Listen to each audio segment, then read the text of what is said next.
안녕하세요. 의식의 흐름을 따라가는 영화 뉴스 컨텐츠를 이 브랜드에서 진행을 하고 있습니다. 오늘 와주셔서 너무너무 감사하고요. 캐스트로 들으시는 분들은 1.2배속이나 1.25배속으로 청취하셔도 무방합니다. 네, 잘 부탁드리겠습니다. 자, 먼저 본격적으로 소개를 시작하기 전에요. 제가 지난 방송 이후로 어떤 영화를 봤는지 한번 소개를 해드리고 계속 진행을 할게요. 지난 방송 이후에 블랙 아담을 봤고요. 사실 저는 블랙 아담보다는 아까 저 닥터 페이트가 훨씬 더 매력적인 캐릭터로 느껴졌고요. 이게 저만 그렇게 느낀 게 아니라 많은 분들이 그렇게 느끼셨더라고요. 그래서 후기들을 보면은 솔로 무비 제발 만들어주세요 막 이런 후기들이 많이 올라오더라고요. 그러니까 좀 참고하시면 좋을 것 같고 영화 자체는 그냥 그랬습니다. 근데 조금 슬펐던 사실은요. 그냥 그랬음에도 불구하고 최근에 개봉하고 있는 MCU 시리즈와 거의 호각이었습니다. 어쩌다가 이렇게 됐나 싶기도 하고 이게 MCU에 대한 어떤 재미가 내려오고 DCEU에 대한 재미가 올라가서 지금에서는 중간 지점에서 만난 그 느낌도 좀 있어요. 그래서 요거 제가 무조건 막 무리해서까지 꼭 보세요 이렇게까지 추천을 못해 드리겠지만 기왕 궁금해서 이거 한번 봐야겠다라고 생각이 드신다면은 극장에서 보시는 것을 추천을 드리겠습니다. 그리고 지금 할로윈 주간이잖아요. 이번 주에 뭐가 개봉하는지는 볼 건데 좀 공교롭게도 공포 영화스러운 거는 없기는 해요. 그래도 일단은 요 주간에 개봉을 하는 거니까 한번 보시죠. 자, 먼저 리멤버입니다. 말 그대로 친일파를 대상으로 복수극을 벌이는 작품이고요. 요 나무 위키에서 간단한 기본 정보 한번 보고 가시겠습니다. 이일령 감독님 작품인데요. 이분이 검사 외전을 연출하신 분이세요. 검사 외전도 거의 국내 관객수 한 900만 정도 들었죠. 상당히 성공한 작품인데 아주 높은 스코어를 한번 찍어본 감독님이 만든 작품이라는 거에 의미를 두면 될 것 같아요. 그리고 각본에 윤종빈 감독님이 함께 하셨어요. 윤종빈 감독님은 워낙에 유명한 분이셔서 범죄와의 전쟁이라든가 최근에는 수리남도 있었죠. 워낙에 유명한 감독님이셔가지고 따로 구구절절 설명 안 해도 다들 아실 거라고 생각을 합니다. 어쨌든 이 윤종빈 감독님이 각본에 함께 참여를 해주셨습니다. 그리고 출연은 이성민 배우, 남주혁 배우, 박근영 배우님께서 열연을 펼쳐주셨고요. 전부 다 좋은 배우들이죠. 이성민 배우나 박근영 배우는 워낙에 베테랑이고 남주혁 배우 같은 경우에는 떠오르는 신예라고 하기에는 그래도 경력이 조금 있고 히트작도 좀 있기 때문에 신예까지는 아니고 그래도 최근에 많은 주목을 받고 있는 배우이기도 합니다. 이분이 이 남주혁 배우가 연기도 잘 하는데 개인적으로 되게 좋아하는 마스크예요. 진짜 뭐랄까 만찢남의 정석이라고 해야 되나? 그렇습니다. 저는 역도요정 김복주 때 처음 본 배우인데 연기도 잘하고 피지컬도 좋고 얼굴도 너무 잘생겨가지고 좀 촉망되는 배우다라고 생각을 하고 있었는데 아니나 다를까 요즘 승승장구하고 있죠. 너무 좋아하는 배우입니다. 그래서 이렇게 열연을 펼치고 있고 이게 시사회도 진행이 됐었고 그리고 지난 토요일 일요일 이틀 동안 극장에서 그냥 예매해서 볼 수 있는 유료 시사회도 진행이 됐었어요. 근데 시사회 후기를 들어보니까 이성민 배우는 항상 모든 작품에서 열연을 하시기 때문에 더 입댈 것도 없고 남주혁 배우도 여기서 충분히 자기 몫을 다 해줬다라는 후기가 있더라고요. 그래서 열심히 잘 해줬구나라는 생각을 했습니다. 개봉은 이번 주 수요일 날 하고요. 15세 이상 관람가입니다. 내용을 보면은 기억이 사라지기 전에 복수를 끝내야 한다. 일제강점기 때 친일파들에게 가족을 모두 잃은 80대 알츠하이머 환자 필주가 기억이 다 사라지기 전 평생을 준비한 복수를 감행하는 이야기라는 시놉시스를 가지고 있습니다.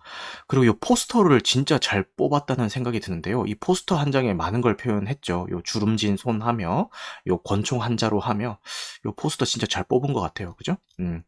그리고 원작이 있어요. 캐나다와 독일 합작 영화라고 하고요.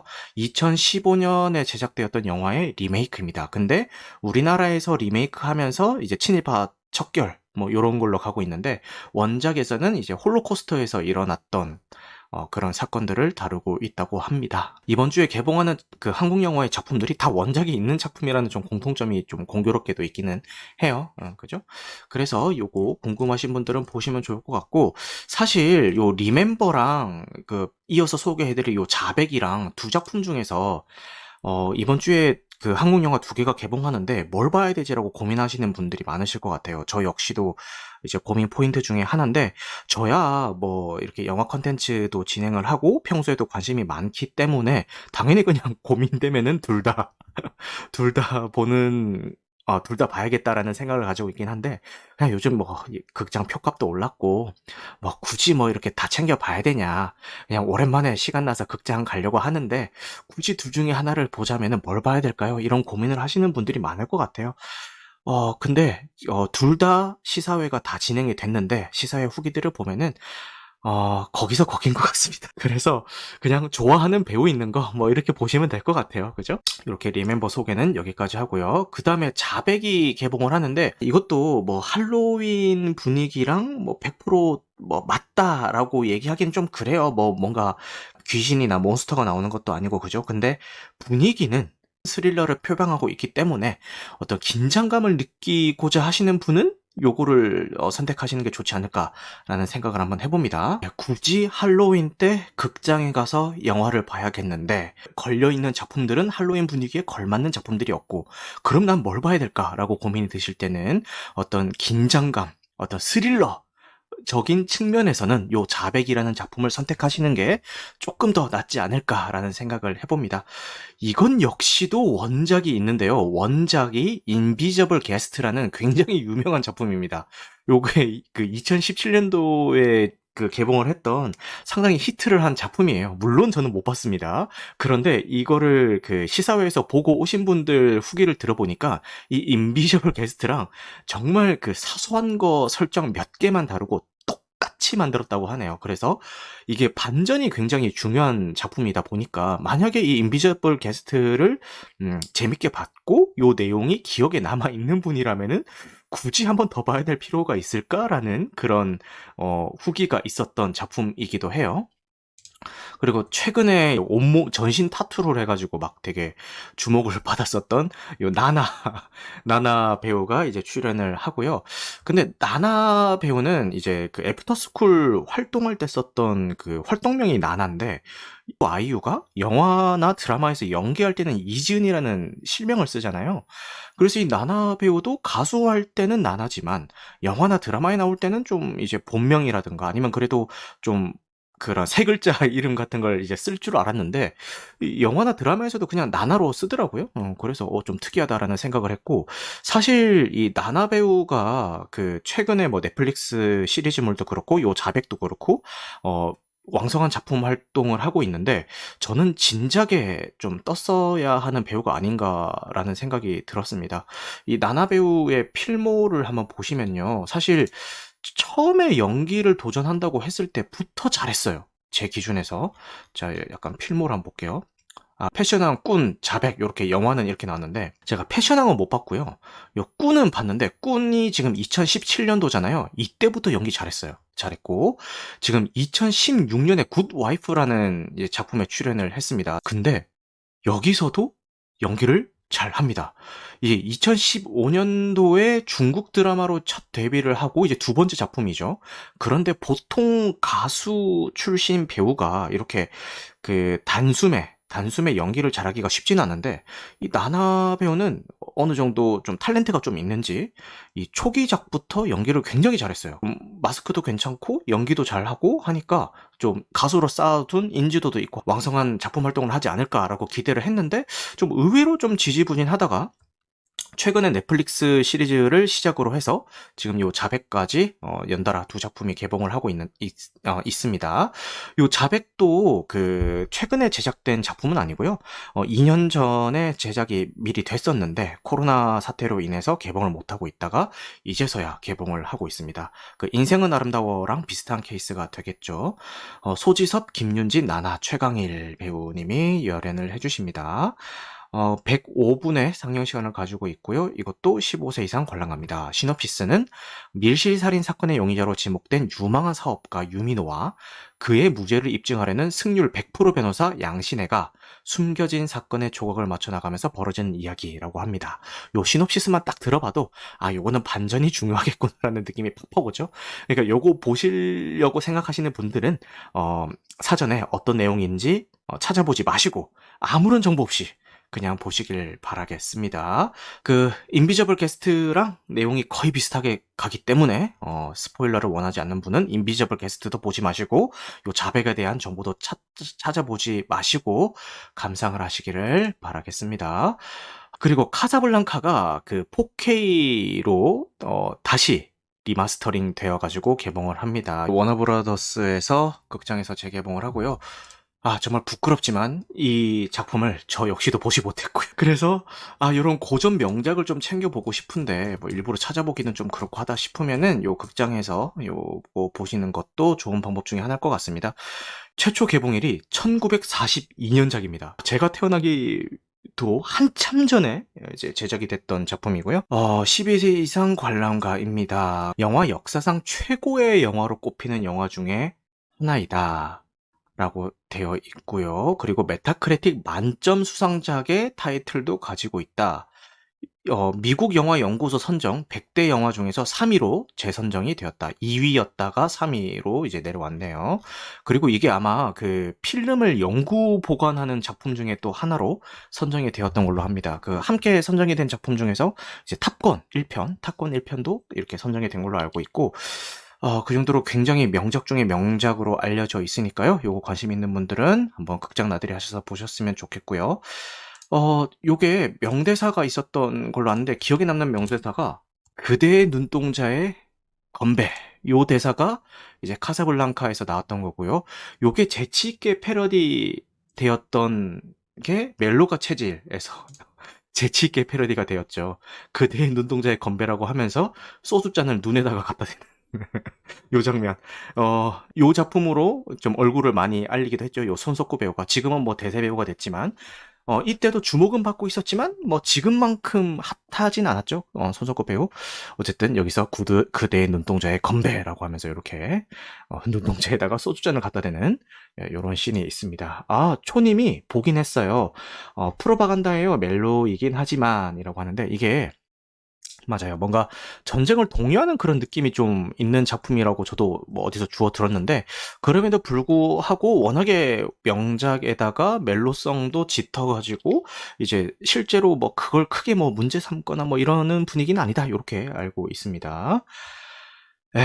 그렇죠. 요 카사블랑카가 워너브라더스 필름에서 이렇게 다시 재개봉을 한다고 하니까요. 한번 보시면 좋을 것 같아요. 그 다음에는 이제 도그라는 작품입니다. 이미 북미에서는 개봉을 했고요. 그 상당히 흥행한 작품으로 알고 있습니다. 이제 국내 개봉도 앞두고 있는데 딱 봐도 그냥 로드무비 스타일이죠. 로드무비인데 특이사항이 이 채닝 테이덤이 공동 감독을 맡은 작품입니다. 공동 감독이긴 하지만 그래도 나름 감독의 첫 도전을 하는 거겠죠? 채닝 테이덤이? 그죠? 게다가 감독이자 주연을 맡아가지고 이제 많은 화제가 되고 있고요. 의외로 반응이 좋다고 하니까 한번 기대를 해보시면 좋을 것 같습니다. 사실 채닝 테이덤 하면은 뭐랄까 약간 그 스트립 댄서라든가 게이 역할 뭐 이런 것들을 좀 되게 많이 해가지고 이미지가 좀 고착화되는 거 아닌가라는 조금 걱정도 있었는데 최근에 나왔던 블리트레인의 카메오로도 나와서 거기서도 약간 그 게이 역할 그런 연기도 하고 그죠? 카메오마저도 막 그런 역할을 하니까 좀 이미지가 그렇게 굳어가는 거 아닌가 했는데 뭐 요런 작품을 통해서 좀 이미지 변신을 또 한 것 같아요. 그죠? 어쨌든 훈훈한 로드무비의 성격을 가지고 있고 그리고 실제로 해외에서는 이미 흥행을 많이 한 작품이라고 하니까요. 그리고 해외에서 보신 그 한국 분들의 후기도 굉장히 좋더라고요. 그러니까 궁금하신 분들 한번 보시면 좋을 것 같기는 한데 이게 그 북미에서 좀 흥행을 했던 이유가 왠지 그 이라크 파병에 대한 후유증을 치유해가는 과정을 그린 작품이라서 그런가 싶기도 하고요. 이걸 이제 국내 정서로는 어떻게 받아들일지는 잘 모르겠네요. 그런 지역적 특색이 있기 때문에 흥행을 한 걸 수도 있으니까 뭐 사실 뚜껑은 열어봐야 알겠죠. 그래서 사람들이 이거 좀 우스갯소리로 이거 만약에 그 GV 같은 거 하면은 강형욱 그 훈련사 데리고 와가지고 하면 되지 않겠냐. 뭐 요즘 뭐 이동진 평론가가 대세죠. GV 같은 거 하면은. 근데 요거 GV를 하면은 강영욱 훈련사를 데려와서 GV 하면 좋지 않겠냐. 뭐 이런 얘기를 하는데 우스갯소리로 한 얘기지만 굉장히 설득력 있는 이야기 같기도 하고요. 만약에 그렇게 하면 좀 이색적인 GV가 될 것 같다라는 생각도 한번 해봅니다. 그리고 아까 요거 블랙아담은 설명을 해드렸는데 이렇게 늦게 들어오신 분들을 위해서 한 줄 요약을 하자면은 무리해서까지 극장에서 볼 작품은 아닙니다만 기왕 보기로 결정을 했으면은 극장에서 볼 가치는 있다. 표값은 한다. 그러니까 막 없는 시간 쪼개가지고 막 어떻게 막 이거 꼭 봐야 돼 라면서 하면서까지 볼 작품은 아니지만 그래도 본다면은 극장에서 봐라. 이런 작품이 되겠습니다. 그리고 이 작품을 제작을 할 때 드웨인 존슨이 이제 블랙아담 역할을 맡으면서 주연을 했잖아요. 근데 이렇게 나중에 뒷 이야기를 들어보니까요. 드웨인 존슨이 이 블랙아담을 시작으로 해서 DCEU의 어떤 훗날을 도모하기 위한 많은 물밑 작업들을 했더라고요. 자세을 말씀을 드리자면은 스포일러가 돼가지고 어떻게 언급은 잘 못하겠지만 궁금하신 분들은 유튜브에 뭐 이렇게 무비띵크 같은 채널들 있잖아요. 그런 데 들어가 보시면은 정리를 되게 잘 해놨어요. 이제 드웨인 존슨이 사업적으로 어떤 것들을 뭐 작업을 했고 뭐 어떻게 앞으로 어떻게 할 거고 이런 것들을 많이 정리를 해놨으니까 영화를 보시고 나서 그런 거 한번 찾아보시면 될 것 같습니다. 영화 보기 전에 보시면은 스포일러라서 조금 재미가 반감이 될 수도 있어요. 네. 그리고 요 또 재밌는 이야기가 있습니다. 요 블랙아담에서 영어를 빨리 배운 이유라고 합니다. 요 블랙아담이라는 캐릭터가 이제 각종 신들의 뭐 힘, 스피드, 지혜 이런 걸 이제 다 온몸으로 받아들인 어떤 그 초인이에요. 초인인데 원래는 고대에 살던 뭐 5,000년 전 막 이렇게 살던 사람인데 이 사람이 갑자기 현대에 깨어나자마자 현대에 부활하자마자 어떻게 바로 그렇게 영어를 쓸 수가 있느냐. 뭐 이런 설정에 대한 설명인 것 같습니다. 그래서 요 설정에 대한 설명은 신들로부터 지혜를 받았기 때문에 다양한 언어에 능통해서 뭐 금방 배웠다. 뭐 이런 설정이 있다고 해요. 그래서 실제로 영화상에서도 보면은 요 블랙아담으로 변신 상태에 있을 때는 영어를 자유자재로 구사를 하는데 변신이 풀려서 다시 그 고대의 인물로 돌아갔을 때는 그 시대의 언어를 쓰시는 모습을 아마 보실 수가 있을 거예요. 요게 영화 볼 때는 전혀 뭐 이렇게 막 그게 뭐 딱히 거슬린다거나 인지가 된다거나 그런 건 아닌데 나중에 듣고 보니까 어라 그랬네? 라는 생각이 드는 뭐 장면이기도 합니다. 그리고 만약에 이번 할로윈 때 요 블랙아담 코스튬 플레이를 하고 이태원 거리나 홍대 거리로 나오는 사람이 있다면은 인정입니다. 요 블랙아담 코스튬이 굉장히 쉽지가 않거든요. 첫째 머리 밀어야 되고요. 둘째 몸 키워야 되고요. 셋째 하의까지 다 쫄쫄이를 입어야 됩니다. 쉽지 않은 코스튬인데 이거를 하고 과연 그 뭐 할로윈 거리로 나오는 사람이 있을지 되게 궁금하네요. 그죠? 뭐 있으면 또 막 짤 막 돌아다니겠지? 여러분들이 생각하시는 그 영화나 드라마를 기준으로 많이 코스튬 플레이가 될 것 같은 캐릭터가 있나요? 올해 할로윈은 뭐 이게 좀 잘 되겠다. 요런 거 많이 흉내 내겠다. 요런 거 있나요? 제가 예상을 해보자면은 수리남의 황정민처럼 약간 사제복 있잖아요. 사제복. 그런 거 많이 입지 않을까 싶은 생각도 좀 들고요. 최근에 이제 국내 넷플릭스에 들어왔었던 체인소맨? 체인소맨도 어떻게 좀 한번 해볼 만한 거지 않나라는 생각도 들고, 뭐 주술회전이나 뭐 그런 것들도 많이 하겠죠? 그죠? 그래서 한번 궁금합니다. 이번 길거리는 어떤 캐릭터들이 대세를 이룰지 너무 궁금합니다. 옛날에 뭐 막 눈 돌리면 다 막 할리퀸이고 막 그랬잖아요. 눈 돌리면 다 막 오징어 게임이고 막 그랬잖아요. 그 뭐야 세모 네모 동그라미 그 검은 가면 다 쓰고 있고 그 영희 분장 다 하고 있고 다 그랬잖아요. 올해는 뭐가 됐을지 너무 궁금하네요. 이제 그 한 주간 어떤 뉴스들이 있었는지 살펴보고 이제 맞춰보도록 하겠습니다. 넷플릭스가 하면 우리도 웨이브랑 티빙도 광고 요금제를 추진한다고 합니다. 근데 요 기사를 읽어보면은 당장 도입은 현실적으로 어렵고 이제 지금 넷플릭스에서 곧 도입을 하잖아요. 광고 요금제를. 그거의 성공 여부를 보고 이제 할지 말지 좀 결정을 할 수도 있다. 요런 식의 기사예요. 그런 식의 기사입니다.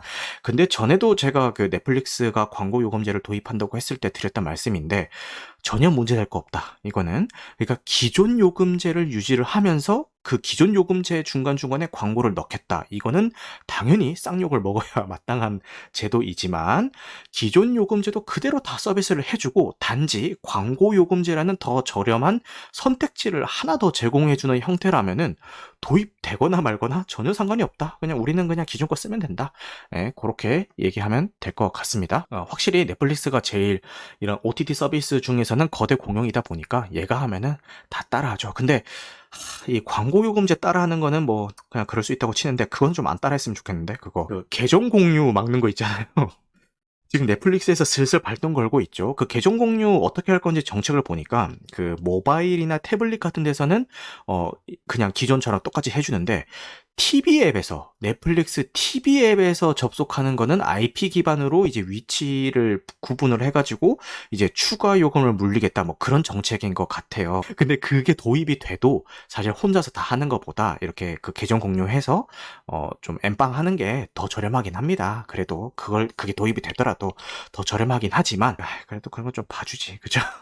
근데 사실상 그 계정 공유가 들어갔던 본래의 취지는 가족들끼리 좀 공유해서 보세요, 약간 이런 취지였는데 사실 뭐 가족들끼리 물론 공유하는 분도 있지만 뭐 사실 뭐 많이들 그렇게 쓰이진 않죠, 그죠? 그냥 엠빵의 목적으로 많이 쓰이고 있죠, 요즘은. 그렇습니다. 그리고 그 다음 뉴스는 그 고레다 히로카즈 감독의 신작이 이제 넷플릭스 드라마로 제작이 되는데요. 마이콘의 행복한 밥상이라는 작품입니다. 일본은 이런 거 참 좋아하는 것 같아요. 그죠? 이렇게 요리해가지고 이렇게 요리하는 장면이라든지 음식을 좀 예쁘게 담는 이런 걸 참 좋아하는 것 같아요. 그 한국 작품으로는 뭐 식샤를 합시다. 그런 게 되려나? 뭐 그런 게 있는 것 같습니다. 뭐 정확히 어떤 내용인지는 잘 모르겠지만 이게 원작 만화가 있는 작품이라고 하고요. 이런 만화가 있습니다.